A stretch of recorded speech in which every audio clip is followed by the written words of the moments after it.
Hey, as we head into the Halloween and election weekend, people need to be nicer driving, and not just for their own safety, but for those around them. And that is where I bring in my car guy, Shai, who's there. Hey, Shai, how you doing?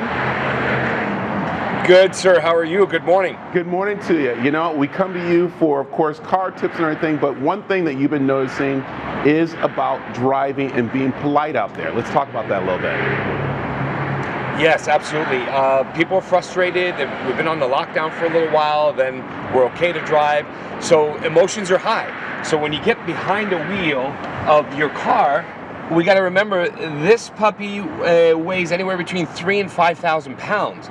So when you're driving, you have to make sure that you have a lot of good etiquette, because accidents happen based on emotions and anger. Yeah.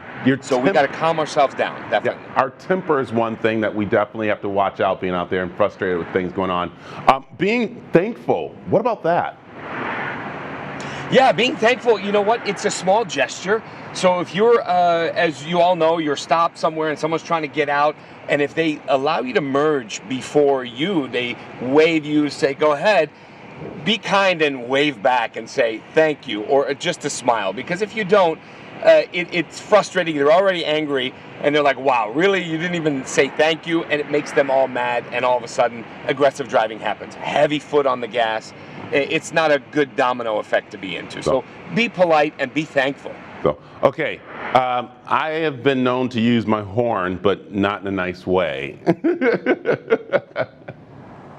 That's you got to remember, this horn, which we all know what a horn sounds like. It's basically a tool to alert the other driver of danger or things to wake up. Like, hey, not a tool for you to go, I'm mad because my son won't be quiet in the back, or the dog is bothering me.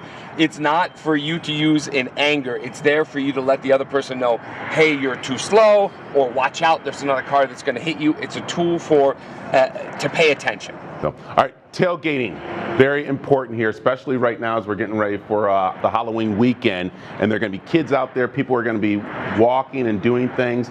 Tailgating, not the smartest thing, right?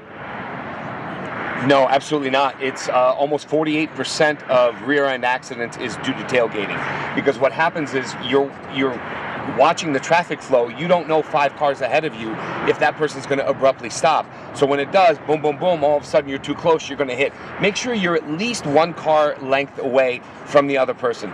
Listen, we all know it. If you're trying to hurry and go, stop and go, we all end up at the same light anyway. So you really didn't get any farther than the other guy you were trying to pass. So slow down and make sure you give yourself 1 car distance from the other car in front of you. Okay, I'm going to do something. I know you had some lists here, but I'm going to change some things up, because let's talk about, this is the perfect weekend, or even, you know, any time is, but to really take a look at your car, because you're probably going to be out driving. The kids are going to be out there. Is there some tips you can say, like the tail lights, the front lights? Is there things we should clean off so we could see much better out there?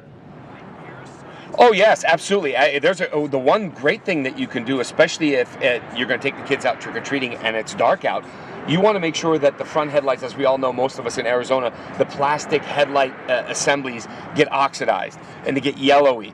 But people just say, oh, it looks ugly. But in reality, it cuts the distance of your sight vision when you have the lights on. So a good way to do it is pull the car up in front of the garage, take a tape measure, and measure how far you can go back with the lights on, and reverse the car. When you're only 5 feet away and you can't see the garage door, those headlights need to be cleaned.